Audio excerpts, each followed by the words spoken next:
በ1 ሚሊዮን ብር ቤት የለም ምናምን ስላቸው እነሱ የጠበቁትኝ ሪል ስቴት ቤት ነው እኛ ያለው እንጂ ኖርማሊ የሪል ስቴት ቤቶች ላይ ስለሆነ እየደወለ ብዙ ሰው እንደዛ እንትን ብሎ የሪል ስቴት ቤቶች ላይ ነው እንጂ እኛ እያነሳን ያለነው ሐሳቡን ከአዲስ አበባ ውጭ ያሉ ቦታዎች ላይ ሊኖር ይችላል አናውቅም እሱን እኛ የገበያ ጥናት ስላላደረግን እኛ የገበያ ጥናት የሚያደርግነው በዛ ሰዓት ላይ ብዙ ደንበኛ ሲደውል ቅድመ ክፍያ መሆኑ ስንነግራቸው ሲበሳጩ በዛ ክፍያ እንደሌለ እንዲያውቁት ነው ሐሳብ ያስቀመጥነው ምክንያቱም በዛ ክፍያ የለም ነው በቃ በዛ አዲስ አበባ ላይ አይሸጥም አይነት ሐሳቦችን ነው እንጂ 1 ሚሊዮን ተብሎ ማስታወቂያ ይሰራል እንጂ ቅድመ ክፍያ ቅድመ ክፍያም እኮ አይሉም አብዛኛው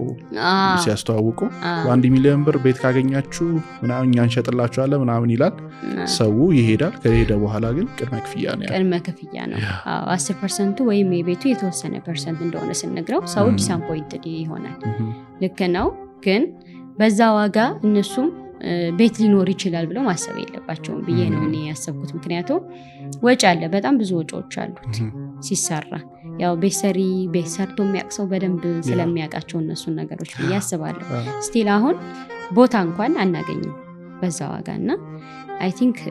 ሚስ አንደርስታንዲንግ ተፈጥሯል ብዬ ስላሰብኩኝ ነው ያነሳሁት ሐሳቡንና እኛ ያነሳነው አዲስ አበባ ላይ ያለው